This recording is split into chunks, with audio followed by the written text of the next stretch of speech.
Alhamdulillahilladzi hadana lihadza wa ma kunna linahtadiya laula an hadanallah. Asyhadu an la ilaha illallah wahdahu la syarika lah.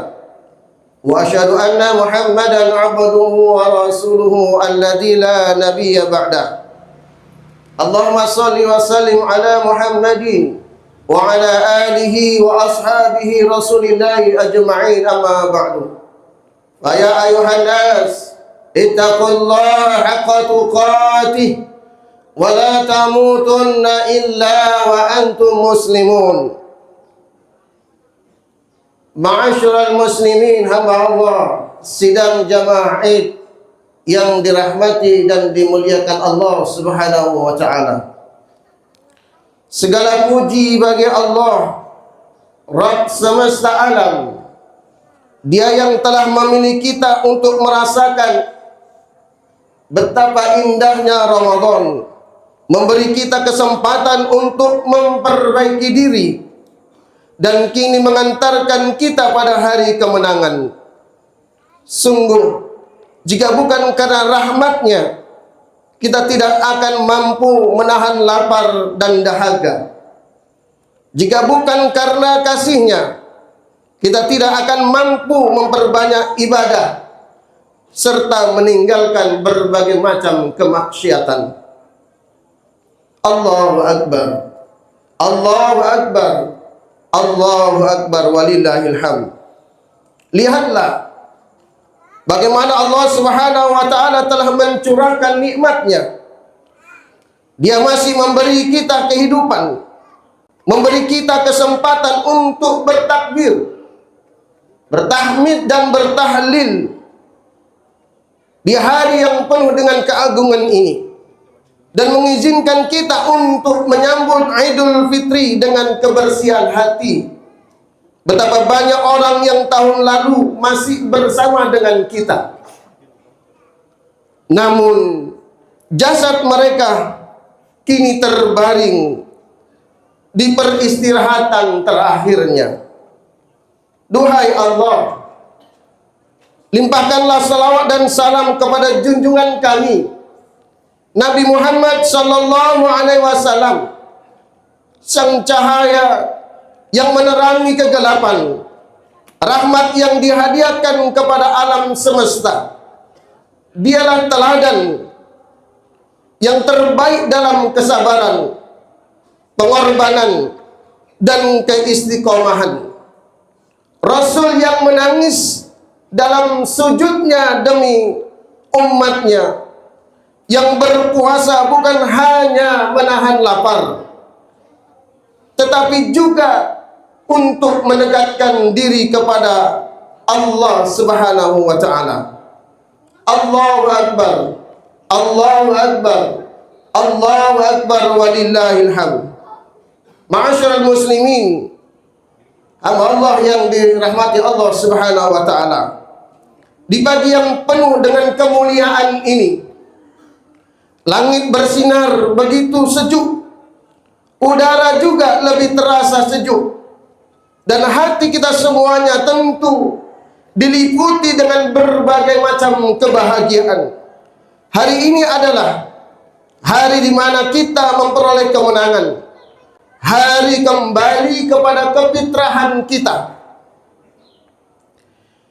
yaitu hari di mana jiwa-jiwa yang telah ditempa di madrasah Ramadan merayakan kesucian dan keberhasilan, mampu menundukkan segala macam hawa nafsunya.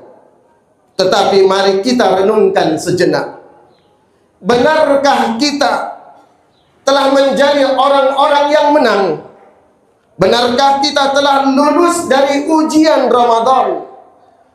Ataukah kemenangan ini hanya berupa euforia sesaat sebelum kita kembali kepada kebiasaan lama yang jauh dari nilai-nilai Ramadan?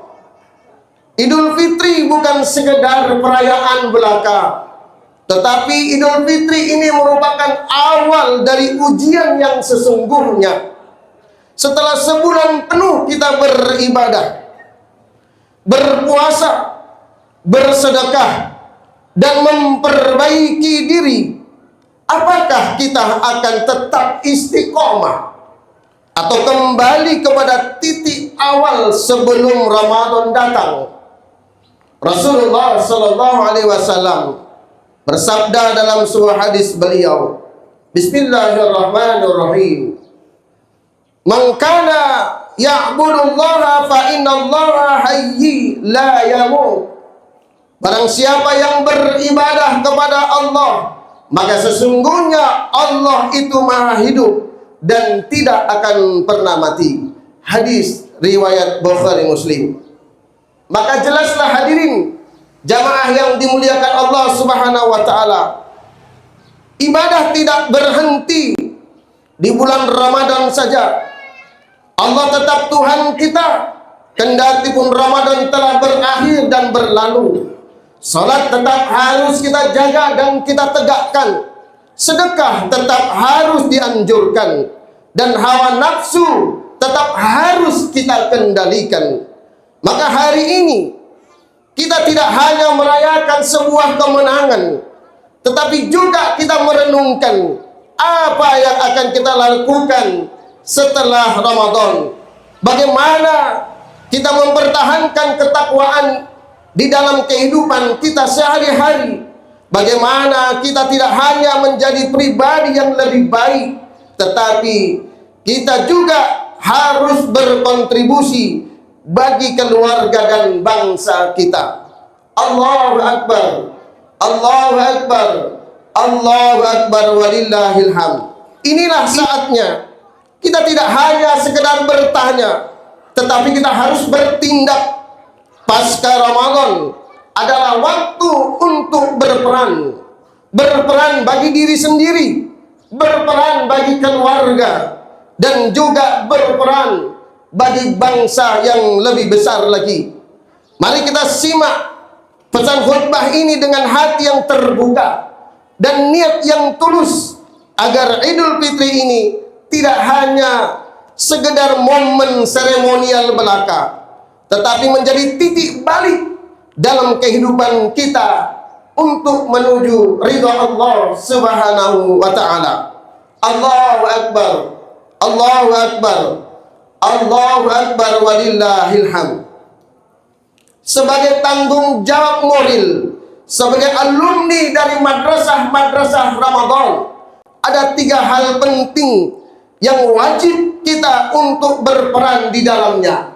Yang pertama, berperan untuk diri sendiri, yaitu menjaga keistiqomahan dalam berbagai macam kegiatan kebaikan. Allah Subhanahu wa taala mengingatkan kita, Bismillahirrahmanirrahim. Innal ladzina qalu rabbuna Allah tsumma istaqamu fala khaufun 'alaihim wa la hum yahzanun. Sesungguhnya orang-orang yang mengatakan Tuhan kami adalah Allah, kemudian mereka tetap istiqomah, maka tidak akan ada ketakutan atas mereka, dan mereka tidak pula bersedih hati. Al-Quran Surah Al-Ahqaf ayat ke-13. Hadirin ma'asyiral muslimin jamaah yang dimuliakan Allah Subhanahu wa taala, Ramadan telah membentuk kebiasaan baik dalam diri kita. Salat tepat waktu, membaca Al-Quran, menahan amarah, bersedekah, serta mampu menjauhkan diri dari berbagai macam kemaksiatan. Namun, apakah kebiasaan baik itu akan mampu tetap kita pertahankan setelah Ramadan berlalu? Sebagian orang hanya rajin beribadah saat Ramadan tiba saja, tetapi setelahnya kembali lalai. Jangan biarkan Ramadan hanya menjadi musim ibadah yang berlalu begitu saja. Kita harus mampu menjadikan ibadah dan amal kita sebagai bagian dari hidup kita, bukan hanya sekedar ritual musiman belaka. Rasulullah sallallahu alaihi wasallam bersabda, "Ahabbul a'mali ilallahi adwamuha wa in qalla." Amal yang paling dicintai oleh Allah Subhanahu wa taala adalah yang dilakukan secara terus-menerus walaupun sedikit. Hadis riwayat Bukhari Muslim. Allahu Akbar, Allahu Akbar, Allahu Akbar walillahil hamd.